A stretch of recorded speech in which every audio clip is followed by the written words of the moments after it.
زندگی یہ نہیں ہے کسی کے لیے، زندگی ہے نبی کی، نبی کے لیے۔ سامعین محترم، معزز حضرات، السلام علیکم ورحمۃ اللہ وبرکاتہ۔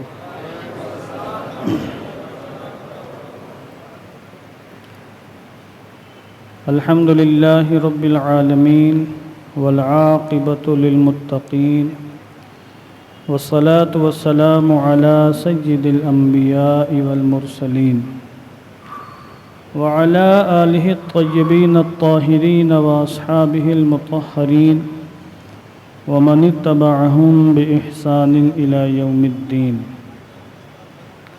اما بعد، فقد قال اللہ تعالی فی القرآن المجید والفرقان الحمید: لقد جاءکم رسول من انفسکم عزیز علیہ ما عنتم حریص علیکم بالمؤمنین رؤوف الرحیم۔ صدق اللہ العظیم وصدق رسولہ النبی الامین المکین الکریم، ونحن على ذلك لمن الشاہدین والشاکرین، والحمد للہ رب العالمین۔ آئیے انتہائی عقیدت و احترام کے ساتھ اپنے آقا ساری کائنات کے داتا، حضور منور موجودات، فخر کائنات، امام الانبیاء والمرسلین، رحمت للعالمین، شفیع المذنبین، ارواحنا فداہ جناب محمد الرسول اللہ صلی اللہ تبارک و تعالی علیہ وسلم کے مقدس بارگاہ میں درود و سلام کا ہدیہ محبت پیش فرما لیں۔ اللہم صلی علی سیدنا شفیعنا حبیبنا مولانا محمد مبارک وسلم، صلاۃ و سلاما علیک یا رسول اللہ صلی اللہ تعالی علیہ وسلم۔ اللہ تبارک و تعالی کے فضل و کرم سے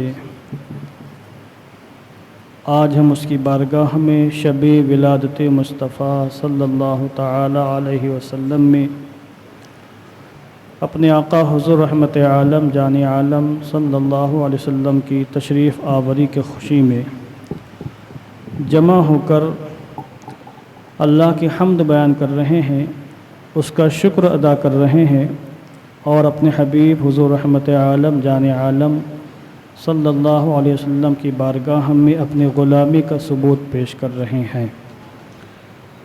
اللہ عز و جل اس محفل پاک کو قبول فرمائے، ہم سب کی بخشش کا، نجات کا سامان بنائے۔ امام طحاوی اور علامہ یوسف نبہانی اور دیگر بہت سے ہمارے علماء نے بیان فرمایا ہے کہ شب ولادت مصطفیٰ یعنی حضور کی پیدائش کی شب، یہ سال بھر کی تمام راتوں سے افضل ہے، بہتر ہے، حتیٰ کہ شب قدر سے بھی افضل ہے، شب معراج سے بھی افضل ہے، شب براءت سے بھی افضل ہے۔ دیگر علماء کا موقف یہ ہے کہ شب قدر تمام راتوں میں سب سے افضل رات ہے، اور یہ ایک علمی اختلاف ہے۔ کافی کم تعداد میں لوگ یہاں بیٹھے ہیں، یہی اگر شب معراج ہوتی یا شب براءت ہوتی تو پوری مسجد کھچا کھچ بھری ہوتی، مگر جس ذات کے صدقے میں شب معراج ملی، شب براءت ملی، شب قدر ملی، اس ذات کی تشریف آوری کے موقع پر مسجد خالی ہے۔ جو حضرات یہاں جلوہ بار ہیں، قابل مبارکباد ہیں، اگر یہ چاہتے تو اپنے گھر سے، اپنے احباب سے، اپنے احباب کو لاتے تو الحمدللہ ایک اچھی خاصی تعداد جمع ہوتی۔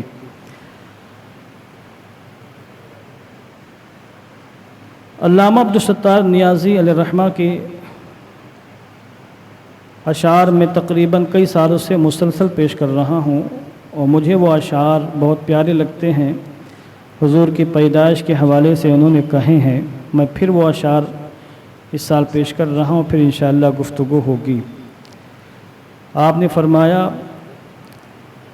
بن کے جانے چمن آپ کیا گئے، پھول کلیوں کو بھی تازگی مل گئی۔ یا رسول اللہ علیہ الصلوۃ والسلام، بن کے جانے چمن آپ کیا آ گئے، پھول کلیوں کو بھی تازگی مل گئی، بے سہاروں کو بھی مل گیا آسرا، غم کے ماروں کو بھی زندگی مل گئی۔ حضور کی عظمت، حضور کی شان اور حضور کی سیرت طیبہ کا نقشہ بہت پیارے انداز میں شاعر نے کھینچا ہے، اور کئی احادیث کریمہ کا نچوڑ شاعر نے اپنے اس شعر میں بیان کیا جو میں اب پیش کر رہا ہوں۔ اہل ارض و سما آج مسرور ہیں، دونوں عالم بھی نور علی نور ہیں۔ یعنی حضور کی پیدائش کے موقع پر زمین والے بھی خوش ہیں، آسمان والے بھی خوش ہیں، اور دونوں عالم نور علی نور ہیں، ہر طرف نور ہے، ہر طرف روشنی ہے۔ اہل ارض و سما آج مسرور ہیں، دونوں عالم بھی نور علی نور ہیں۔ آمنا بی کا جب چاند روشن ہوا، چاند تاروں کو بھی روشنی مل گئی۔ جن کا کوئی نہ تھا ان کو آقا ملے، سارے شاہوں فقیروں کو داتا ملے۔ میرے آقا کے صدقے خدا کی قسم، ہم فقیروں کو بھی سروری مل گئی۔ ان کے در کے غلاموں کی کیا بات ہے، ان کے آگے شہنشاہی بھی مات ہے۔ ان کے قدموں کے آگے جھکے بادشاہ، جن کو در کی تیرے چاکری مل گئی۔ بن کے جانے چمن آپ کیا آ گئے، پھول کلیوں کو بھی تازگی مل گئی، بے سہاروں کو بھی مل گیا آسرا، غم کے ماروں کو بھی زندگی مل گئی۔ اور ایک فارسی کی کہاوت ہے، سگ بانگ می زنت مہ نور می فشانت، یعنی کتا بھونکتا رہتا ہے اور چاند چمکتا رہتا ہے۔ جب چاند چمکتا ہے آسمان پر، بالخصوص 14ویں کا چاند، تو زمین کے کتے دیکھ دیکھ کر اس کو بھونکتے رہتے ہیں، مگر کتوں کے بھونکنے سے چاند کی روشنی کم ہوتی ہے کیا؟ نہیں، وہ تو چمکتا رہتا ہے۔ اور یہ محافل میلاد، حضور کی پیدائش کا تذکرہ صدیوں سے ہو رہا ہے، اور آئندہ صبح قیامت تک ہوتا رہے گا۔ اور یہ دنیا کے کتے 100 سال سے مسلسل بھونک رہے ہیں، مگر کچھ بگاڑ نہیں سکے ہیں آج تک، اور صبح قیامت تک یہ بگاڑ نہیں پائیں گے۔ یہ چیختے رہیں گے بدعت بدعت، ناجائز ناجائز، شرک شرک کے فتوے داغتے رہیں گے، اور ہم خوش عقیدہ مسلمان حضور کی پیدائش کا تذکرہ کرتے رہیں گے۔ ہمارے امام نے اس لیے کہا ہے، پیش حق مزدہ شفاعت کا سناتے جائیں گے، آپ روتے جائیں گے، ہم کو ہنساتے جائیں گے۔ یہ جو شعر ہے نا، یہ بخاری شریف کی روایت اور مسلم شریف کی روایت کی روشنی میں وہ حدیث شفاعت ہے، پوری تفصیلی، پورے 1 صفحے کی حدیث پاک ہے۔ وسعتیں دی ہیں خدا نے دامن محبوب کو، جرم کھلتے جائیں گے اور وہ چھپاتے جائیں گے۔ لوگ آئے مسکراتے ہم اسیروں کی طرف، خرمن عصیاں پہ اب بجلی گراتے جائیں گے۔ حشر تک ڈالیں گے ہم پیدائش مولا کی دھوم، مصر فارس نجد کے قلعے گراتے جائیں گے۔ خاک ہو جائیں، یہ فرماتے ہمارے امام، خاک ہو جائیں عدو جل کر، مگر ہم تو رضا، دم میں جب تک دم ہے ذکر ان کا سناتے جائیں گے۔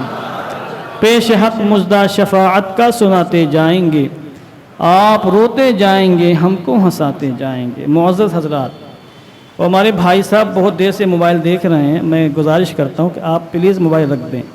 خانہ خدا میں ہے، محفل پاک کا ادب و احترام سمجھیں آپ، یا تو آپ باہر جا کر موبائل یوز فرما لیں، پھر آپ تشریف لائیے اگر کوئی بہت اہم کام ہے، ورنہ آپ رکھیں موبائل۔ کوئی بھی ہو، آپ کہیں بھی محفل میں جائیں تو محفل کا ایک ادب ہوتا ہے۔ یہ سوچیں کس کا تذکرہ ہو رہا ہے۔ ہمارے علماء فرماتے ہیں کہ جب حضور کا ذکر ہو، اور یہ کوئی معمولی بات نہیں ہے، تو محفل میں بیٹھنے والوں کو اپنے اوپر ایسی کیفیت طاری کرنی چاہیے، اور ادب و احترام کا ایسا مظاہرہ کرنا چاہیے گویا کہ وہ حضور کی بارگاہ میں بیٹھا ہوا ہے۔ یہ ہمارے علماء نے بیان فرمایا۔ ابھی آج میں ایک ویڈیو میرے پاس کسی نے بھیجا، اب یہ نہیں معلوم کہ اس سال کا تھا کہ پچھلے سال کا کہ پرانا، حضور کی گنبد خضرا کے سامنے خوش عقیدہ مسلمان نادانی میں چیخ چیخ کر صلاۃ والسلام کا نذرانہ پیش کر رہے ہیں۔ حضور کی بارگاہ میں چیخنے چلانے کی آواز بلند کرنے کے سرے سے کسی کو اجازت ہی نہیں ہے، ان کو اپنی اصلاح کرنی چاہیے۔ محبت کا تقاضا نہیں ہے کہ حضور کی بارگاہ میں جا کر آپ چیخنا شروع کر دیں، وہاں آپ صلاۃ والسلام پیش کریں عقیدت و احترام کے ساتھ۔ حضور تو دلوں کی حرکتوں سے بھی واقف ہیں، دلوں میں آنے والے وسوسوں سے بھی واقف ہیں، وہاں تو دل سنبھال کر جانا، وہاں چیخو پکار کی کوئی حیثیت کوئی ویلو نہیں ہے، اور یہ محبت نہیں ہے۔ لا ترفعوا اصواتکم فوق صوت النبی، آج بھی یہ حکم باقی ہے کہ حضور کی بارگاہ میں جاؤ تو آوازوں کو بلند مت کرو، ورنہ تمہارے اعمال برباد ہو جائیں گے، تمہیں خبر تک نہیں ہوگی۔ تو افسوس ہوا دیکھ کر کہ یہ عاشق رسول ہونے کا دعویٰ کرتے ہیں اور وہاں جا کر اس طرح چیخ چیخ کر صلاۃ والسلام پہ پڑھ رہے ہیں، ان کی اصلاح کی حاجت ہے۔ حضرت جنید بغدادی، بایزید بسطامی، اس جیسے مشائخ اعظام جب حضور کی بارگاہ میں جاتے تھے تو سانس بھی روک لیتے تھے، کہیں سانس لینے میں بے ادبی نہ ہو جائے، سانس روک لیتے تھے، یہ ان کی شانی تھی۔ بہرحال آج کی محفل میلاد پاک بہت ہی بابرکت محفل ہے، ہم یہاں بیٹھ کر سعادتیں حاصل کر رہے ہیں۔ حضور رحمت عالم جان عالم کی پیدائش کا مہینہ ہے، اس کو یاد رکھیے گا، تخلیق کا مہینہ نہیں ہے۔ ایک ہے حضور کی تخلیق اور ایک ہے حضور کی پیدائش، دنیا میں تشریف آوری۔ تو یہ مہینہ اور یہ آج کی شب، یہ حضور رحمت عالم جان عالم کی دنیا میں تشریف آوری کی شب ہے، آپ کی تخلیق کی شب نہیں ہے۔ یہ اللہ رب العزت نے حضور رحمت عالم جان عالم کے نور کو تو اس وقت تخلیق آشنا فرما دیا تھا جب کائنات ہست و بود کا سرے سے اور کائنات میں کسی چیز کا سرے سے کوئی وجود ہی نہیں تھا۔ اور ہم اہل سنت والجماعت کا ایک عقیدہ یہ بھی ہے کہ حضور رحمت عالم جان عالم کے نور کو، نور محمدی کو اللہ نے سب سے پہلے پیدا فرمایا۔ مصنف عبد الرزاق حدیث کی بڑی معروف کتاب ہے، اس کے اندر روایتیں موجود ہیں، اور تقریباً سیرت کی تمام کتابوں کے اندر روایتیں موجود ہیں۔ وہ ساری روایتیں میں آج پیش کرنا چاہتا ہوں، کیونکہ ان روایتوں کے بیان کرنے کا جو موقع ہے آج سے بہتر ان کا کوئی موقع نہیں ہے۔ سال بھر کبھی بھی ان کو بیان کیا جا سکتا ہے، مگر یہ جو مبارک شب ہے یہ اس بات کی زیادہ حقدار ہے کہ ان روایتوں کو آج اس شب کے موقع پر بیان کیا جائے۔ ایک تو حدیث نوری ہے، اس کے بعد حدیث نوری سے ملتی جلتی کئی اور روایتیں ہیں جن کو ہمارے مخالفین نے بھی روایت کیا ہے، بالخصوص دیوبندیوں کے حکیم الامت اشرف علی تھانوی نے بھی روایت کیا، وہ بھی لکھنے پر مجبور ہو گئے۔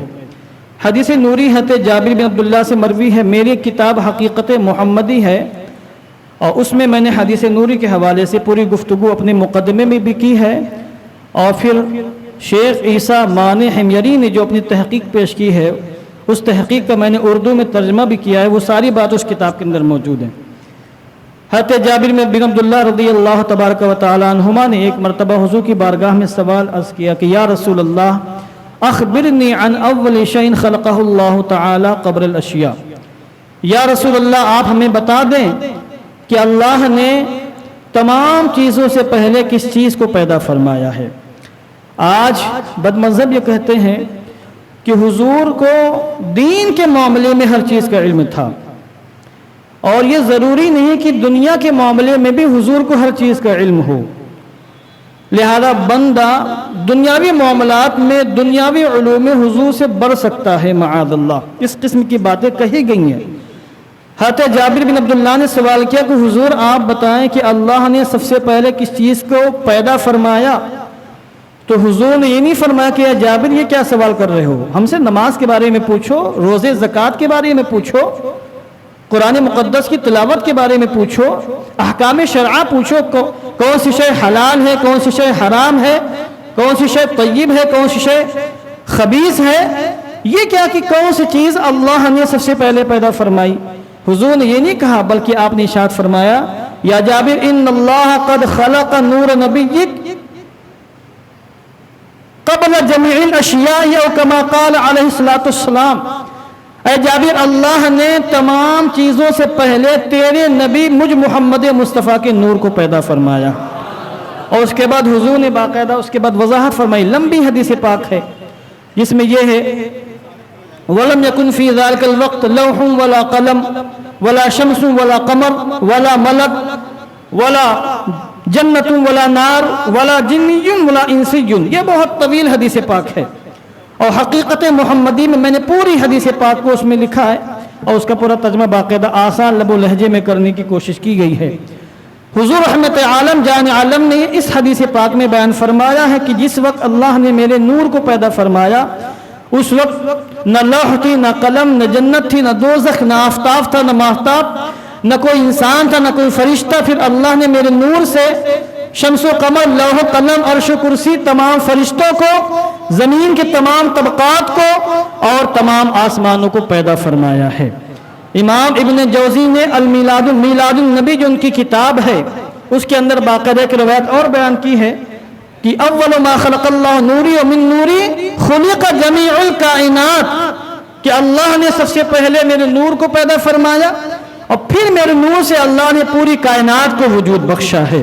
جامع ترمذی کی روایت میں پیش کر رہا ہوں جس روایت کو ہو سکتا ہے کوئی غیر مقلد آپ کے سامنے پیش کرے. اس روایت میں یہ ہے کہ حضور رحمت عالم جان عالم نے ارشاد فرمایا ان اول ما خلق اللہ القلم، بے شک اللہ نے سب سے پہلے قلم کو پیدا فرمایا. فقال اکتب، پھر اللہ نے قلم سے فرمایا لکھ. فقال ما کتبت، قلم نے کہا اے اللہ میں کیا لکھوں. قال اکتب القدر، اللہ نے فرمایا تقدیر کو لکھو. فکتب ما هو کائن الی الابد، تو اس قلم نے لکھا قیامت تک جو کچھ ہونے والا تھا. غیر مقلدین اس حدیث پاک کو لے کر کہتے ہیں دیکھو اس حدیث پاک میں حضور رحمت عالم جان عالم نے ارشاد فرمایا کہ سب سے پہلے اللہ نے قلم کو پیدا فرمایا اور تم نہ جانے حدیث نوری کو کہاں سے لے کر کے آ گئے اور یہ کہنے لگ گئے کہ اللہ نے سب سے پہلے نور محمدی کو پیدا فرمایا. جس کا جواز سماعت فرما لیں. آپ کہیں کہ جو حدیث پاک آپ نے پیش کی ہمارا اس پر بھی ایمان ہے اور حدیث نوری پر بھی ہمارا ایمان ہے. حدیث نوری بھی حدیث برحق ہے اور یہ جو حدیث قلم پیش کیا آپ نے یہ بھی حدیث برحق ہے، مگر سمجھنے کی حاجت ہے. آپ غور فرمائیں، حضور نے فرمایا اللہ نے سب سے پہلے قلم کو پیدا فرمایا اور پھر قلم نے کہا کہ میں کیا لکھوں. اللہ نے فرمایا تو تقدیر کو لکھ، تقدیر کو لکھ. فَكَتَبَ مَا هُوَ كَائِنٌ إِلَى الْأَبَدِ، تو قیامت تک جو کچھ ہونے والا تھا قلم نے لکھا. اس کا مطلب یہ ہوا فَكَتَبَ مَا كَانَ وَمَا هُوَ كَائِنٌ إِلَى الْأَبَدِ، جو کچھ ہو چکا تھا اور قیامت تک جو کچھ ہونے والا تھا سب کچھ قلم نے لوح محفوظ میں لکھا. اس کا مطلب یہ ہوا کہ قلم کی تخلیق سے پہلے بھی کچھ ہوا تھا، کسی کی تخلیق ہوئی تھی تبھی تو قلم نے اس کو بھی لکھا اور پھر بعد میں قیامت تک آنے والی تمام چیزوں کو بھی لوح محفوظ میں لکھا ہے. اور ہم یہ کہتے ہیں قلم سے پہلے جس ذات کے نور کو پیدا کیا جا چکا تھا وہ ذات محمد مصطفیٰ کی ذات تھی. آپ کا نور نور محمدی قلم کی تخلیق سے پہلے بھی پیدا کیا جا چکا تھا. اس لیے قلم نے لکھا فَكَتَبَ مَا كَانَ وَمَا هُوَ كَائِنٌ إِلَى الْأَبَدِ. اب یہاں آپ غور فرمائیں میقات المفاتیح کے اندر حضرت علامہ ملا علی قاری نے باقاعدہ پوری وضاحت کی ہے اور یہ فرمایا فالاولیہ اضافیہ والاول حقیقی هو النور المحمدی. وہ فرماتے ہیں کہ یہاں پر قلم کے بارے میں جو یہ کہا گیا کہ سب سے پہلے قلم کو پیدا کیا گیا ہے یہ جو ہے اولیت اضافی ہے، یعنی حضور کے نور محمدی سے پہلے کچھ نہ تھا. سب سے پہلے نور محمدی کو پیدا کیا گیا اور نور محمدی کے بعد سب سے پہلے اللہ نے قلم کو پیدا فرمایا ہے. تو یہ حدیث پاک میں جو گفتگو چل رہی ہے وہ اولیت اضافیہ ہے، یعنی گویا کہ حضور نے یہ ارشاد فرمایا کہ میرے نور کے بعد سب سے پہلے اللہ نے قلم کو وجود بخشا اور قلم کو پیدا فرمایا ہے. تو یہ وہ روایتیں ہیں کہ آج کی شب ان کو بیان کرنے کا موقع ہے. باقی سال بھر بھی بیان کیا جا سکتا ہے مگر آج کی شب ان کے لیے بہترین موضوع مناسب موقع ہے. اس سے زیادہ موقع آپ کو کہیں مل نہیں سکتا ہے، اس لیے میں روایتیں پیش کرنا چاہتا ہوں. حضور رحمت عالم جان عالم کی اس حدیث پاک کی روشنی میں یہ بات ہم پر واضح ہوئی کہ اللہ عز و جل نے کائنات کو تخلیق بخشنے سے پہلے، کائنات کو وجود بخشنے سے پہلے نور محمدی کو پیدا فرمایا، اور پھر نور محمدی سے اللہ نے عرش و کرسی، لوح و قلم، شمس و قمر اور کل کائنات کو وجود بخشا۔ جب اللہ نے نور محمدی کو پیدا فرمایا تو نور محمدی کی پیدائش کے بعد کتنے سالوں کے بعد حضرت سیدنا آدم علیہ السلام کو اللہ نے پیدا فرمایا؟ یا یوں بھی پوچھ سکتے ہیں آپ کہ اللہ نے نور محمدی کب پیدا فرمایا؟ تو ایک روایت میں اس کا بھی ذکر ملتا ہے کہ حضرت ابو ہریرہ روایت کرتے ہیں، سأل رسول اللہ صلی اللہ علیہ وسلم جبرائیل، کہ ایک مرتبہ اللہ کے رسول علیہ السلام نے جبریل امین سے پوچھا، کم عمرت من السنین یا جبرائیل، اے جبریل بتا تمہاری عمر کتنی ہے؟ فقال لست اعلم غیر ان فی الحجاب الرابع نجما یطلع فی کل 70,000 سنۃ مرۃ۔ وہ فرماتے اے اللہ کے رسول، جبریل امین نے کہا اے اللہ کے رسول میں نہیں جانتا کہ میری عمر کتنی ہے، البتہ مجھے اتنا پتا ہے کہ حجابات عظمت میں سے چوتھے حجاب میں ایک ستارہ چمکتا تھا 70,000 سال میں ایک مرتبہ۔ میری عمر کتنی مجھے پتا نہیں ہے، مگر وہ ستارہ جو 70,000 سال میں ایک مرتبہ چمکتا تھا، میں نے اسے 72,000 مرتبہ دیکھا ہے۔ جبریل امین یہ عمر ارشاد فرمائی عرض کی حضور کی بارگاہ میں، اور شاید وہ یہ سمجھ رہے ہوں گے کہ میری عمر بہت طویل ہے۔ حضور رحمت عالم جان عالم نور مجسم صلی اللہ علیہ وسلم نے مسکراتے ہوئے ارشاد فرمایا، اے جبریل وعزت ربی جل جلالہ انا ذالک الکوكب، اے جبریل امین مجھے میرے اپنے عزت و جلال والے رب کی قسم، جس چمکتے ستارے کو تم نے 72,000 مرتبہ دیکھا ہے، وہ ستارہ کوئی اور نہیں، میں محمد مصطفیٰ ہوں۔ اللہ اکبر، ہے عمر لاکھوں برس کی تیری مگر ہے تازہ شباب بھی تیرا۔ یہ حضور رحمت عالم کی عمر مبارک ہے، اس سے اندازہ لگایا جا سکتا ہے کہ کائنات کی تخلیق سے کتنے ہزار پہلے، کتنے کروڑ سال پہلے اللہ نے نور محمدی کو وجود بخشا اور نور محمدی کو تخلیق آشنا فرمایا۔ نور محمدی کی تخلیق کے بعد المواہب الدنیا کے اندر اور اسیرۃ الحلبیہ کے اندر روایت موجود ہے کہ اللہ نے نور محمدی کو متعارف کروایا۔ نور محمدی کو متعارف کیسے کروایا؟ درود پاک پڑھیں، اللہم صلی علی سیدنا شفیعنا حبیبنا مولانا محمد مبارک وسلم۔ حضرت میسرہ رضی اللہ تعالیٰ عنہ سے حدیث پاک مروی ہے۔ حضرت میسرہ حضرت خدیجۃ الکبریٰ کے خادم خاص تھے، یہ جو سفر میں حضور کے ساتھ تشریف لے گئے تھے ملک شام۔ حضرت میسرہ سے مروی کہتے ہیں کہ میں نے ایک مرتبہ حضور سے پوچھا، یا رسول اللہ متی کنت نبیہ، آپ کب سے نبی ہیں؟ اللہ نے آپ کو نبوت سے کب سرفراز فرمایا؟ اللہ کے رسول علیہ السلام نے ارشاد فرمایا، جب اللہ رب العزت نے آسمان و زمین کو پیدا فرمایا اور عرش کو پیدا فرما لیا تو عرش کے ستونوں پر لکھا محمد الرسول اللہ خاتم الانبیاء والمرسلین۔ اللہ نے عرش کو پیدا فرمانے کے بعد عرش کے ستون پر لکھا محمد اللہ کے رسول ہیں اور محمد تمام نبیوں کے خاتم ہیں، تمام نبیوں کے خاتم ہیں، آخری پیغمبر ہیں۔ پھر اللہ نے جنت کو پیدا فرمایا جس میں اللہ نے آدم کو بھی رکھا اور حضرت حوا کو بھی رکھا۔ حضور فرماتے ہیں فَكَتَبَ اسْمِي عَلَى الْأَبْوَابِ وَالْأَوْرَاقِ وَالْقُبَابِ وَالْخِيَامِ۔ پھر اللہ عز و جل نے جب جنت کو پیدا فرمانے کے بعد آدم و حوا کو وہاں رکھا تو اللہ نے جنت کے تمام دروازوں پر، جنت کے اندر موجود درختوں کے تمام پتوں پر، جنت کے اندر موجود محلات کے تمام گنبدوں پر اور ہر مقام پر اللہ نے میرا نام لکھا۔ وَآدَمُ بَيْنَ الرُّوحِ وَالْجَسَدِ، اور حضرت آدم کا اس وقت معاملہ یہ تھا کہ ان کے جسم کا روح سے اور روح سے جسم کا کوئی تعلق نہیں ہو پایا تھا۔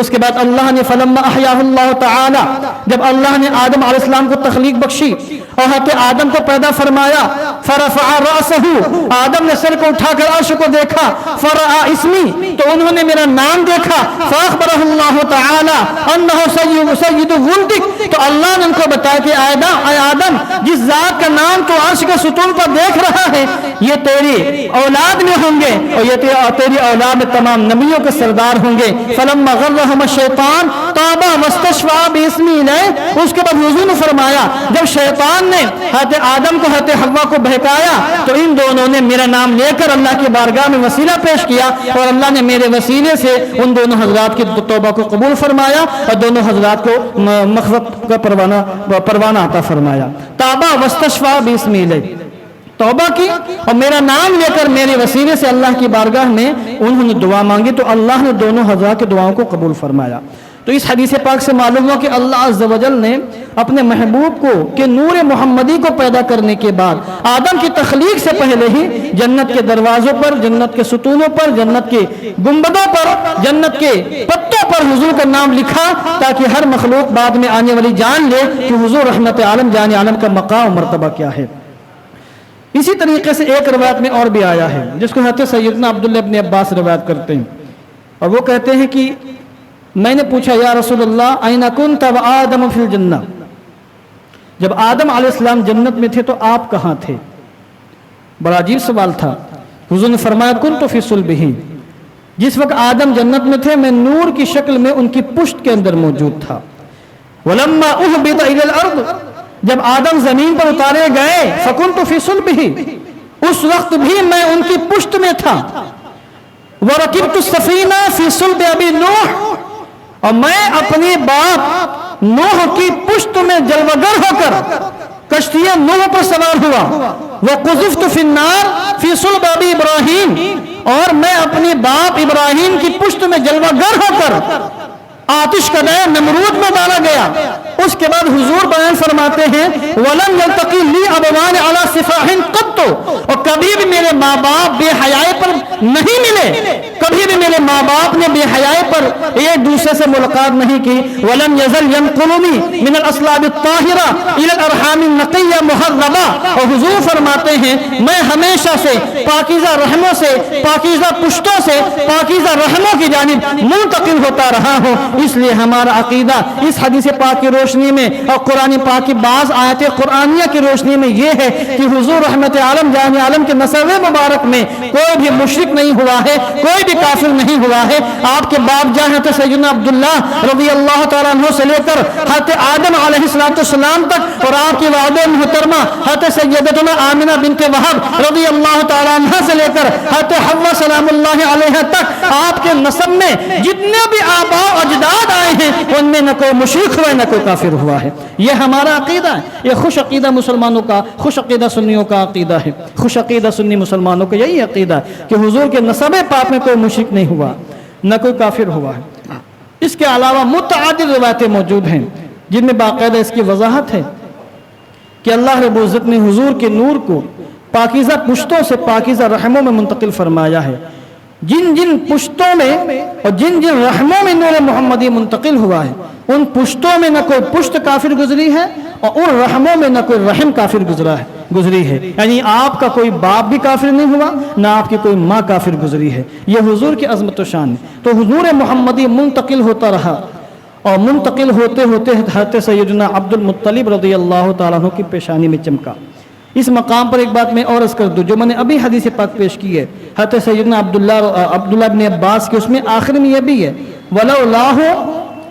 وَلَوْلَا مُحَمَّدٍ مَا خَلَقْتُكَ وَلَا خَلَقْتُ سَمَاءٌ وَلَا أَرْضَ، یہ الفاظ بھی موجود ہیں کہ اللہ عز و جل نے اس وقت حضرت آدم سے یہ ارشاد فرمایا تھا کہ اگر وہ نہ ہوتے تو میں تجھ کو پیدا نہ کرتا، نہ زمین کو پیدا کرتا، نہ آسمان کو پیدا کرتا۔ اور امام حاکم نے ایک حدیث پاک روایت کی ہے عمر فاروق اعظم رضی اللہ تعالیٰ عنہ سے، بڑی عظیم الشان حدیث پاک، میں اس کو پیش کرنا چاہتا ہوں پھر گفتگو انشاءاللہ آگے بڑھے گی۔ حضرت عمر فاروق اعظم فرماتے ہیں قال رسول اللہ صلی اللہ علیہ وسلم، اللہ کے رسول علیہ السلام نے ارشاد فرمایا لما اقترف آدم الخطیئۃ قال یا ربی اسألک بحق محمد لما غفرت لی، جب حضرت آدم سے اجتہادی غلطی ہو گئی تو انہوں نے اللہ کی بارگاہ میں دعا مانگی کہ اللہ مجھے محمد مصطفیٰ کے صدقے میں معاف فرما دے، میری توبہ قبول فرما لے۔ اللہ نے پوچھا یا آدم کیف عرفت محمد ولم اخلقہ، تم نے محمد کو کیسے جانا حالانکہ میں نے ابھی ان کے جسم کو پیدا نہیں کیا ہے، کیسے جانا؟